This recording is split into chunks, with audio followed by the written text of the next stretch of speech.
নাক ডাকা একটা বড় সমস্যা। নাক ডাকা সবসময় প্যাথোলজিক্যাল নাও হতে পারে।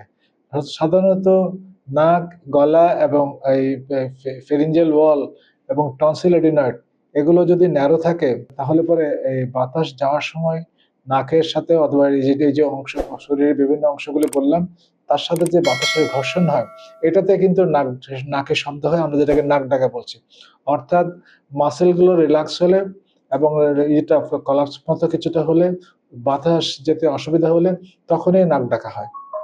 এছাড়া যদি কেউ বেশি সিডেটিভ ইউজ করে, অনেক গভীর ঘুমে থাকে অথবা অনেক অ্যালকোহল কনজাম্পশন, বড়দের যেটা হতে পারে কখনো এডিনয়েড টনসিল এগুলো বড় থাকলে, ফেরিঞ্জিয়াল ওয়াল ইনফ্লেম থাকলে, মোটা মানুষের যদি ওবেসিটি, অনেক ফ্যাট চর্বি জমে আছে গলায় এবং নাকে, তাহলে পরে এটা হতে পারে নাকের অসুখ, যেমন ক্রনিক এডিনোটনসিল রাইনাইটিস এবং ডেবেটেড নেজাল সেপ্টাম, কমন কোল্ড, এগুলোতে কিন্তু বাতাস যাতে সংঘর্ষ হতে পারে এবং নাক ডাকার সমস্যা থাকতে পারে। পিছন দিয়ে সোজা হয়ে শুয়ে থাকলে কিন্তু নাক ডাকা বেশি হয়। অনেক সময় কোনো কারণও খুঁজে পাওয়া যায় না। অবস্ট্রাকটিভ স্লিপ অ্যাপনিয়া, অসাস যেটা আমরা বলি। সো প্রাইমারিলি এটা পার্শিয়াল নার্ভিং হতে পারে এবং কমপ্লিট বন্ধ থাকতে পারে। কমপ্লিট বন্ধের সাথে কখনো কখনো চোকিং বা দম বন্ধে আসছে কিংবা গিলতে অসুবিধা হচ্ছে, মনে হচ্ছে শ্বাস কিছুটা অসুবিধা, গ্যাসপিং, এরকম হলে ঘুমের ইন্টারাপশন হয় এবং দীর্ঘ রাতে ঘুম না হলে মানুষ দিনের বেলা সে ঘুম ঘুম থাকে এবং ভালো কাজ হয় না, ডে টাইম সমনোলেন্স, কাজের অসুবিধা ঘটে।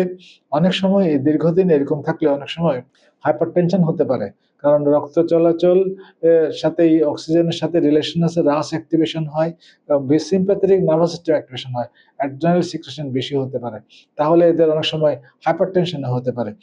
এইগুলি যেগুলি আসলে সমস্যা ইএনটি সার্জনরা স্লিপ সার্জারি বলে, রেটিনোটনসিলেক্টমি, অথবা যে অসুখ জিনিসগুলি আপনি ফুলে সোলেন ইনফ্লেম বেশি বড় প্যাথোলজিক্যাল, এগুলো কেটে ফেলে দিতে হবে এবং বাকিটা পলিসomnography করে দেখতে হবে যে আসলে স্লিপ অ্যাপনিয়া হচ্ছে কিনা, দম বন্ধ হয়ে আসছে কিনা, এবং যেটা অসুখ যে সেটা চিকিৎসা করতে হবে। যেমন অ্যালার্জিক রাইনাইটিস, এর জন্য নাকের স্টেরয়েড ড্রপ স্প্রে এগুলো দিতে হয়, এবং ডেন্টাল ম্যালঅক্লুশন থাকলে ওটা দাঁতের চিকিৎসা করতে হবে। খুব সিভিয়ার অসুখ, খুব সমস্যা, তখন আপনার সিপ্যাপ বলে আর কি, এটা নিতে হতে পারে। ও মাইল্ডার কেসগুলিতে আপনি একটুখানি পজিশনিং করলে বা যে পজিশনে বেশি হচ্ছে সেটাকে না করে বিপরীতটা করলে ভালো থাকতে পারে।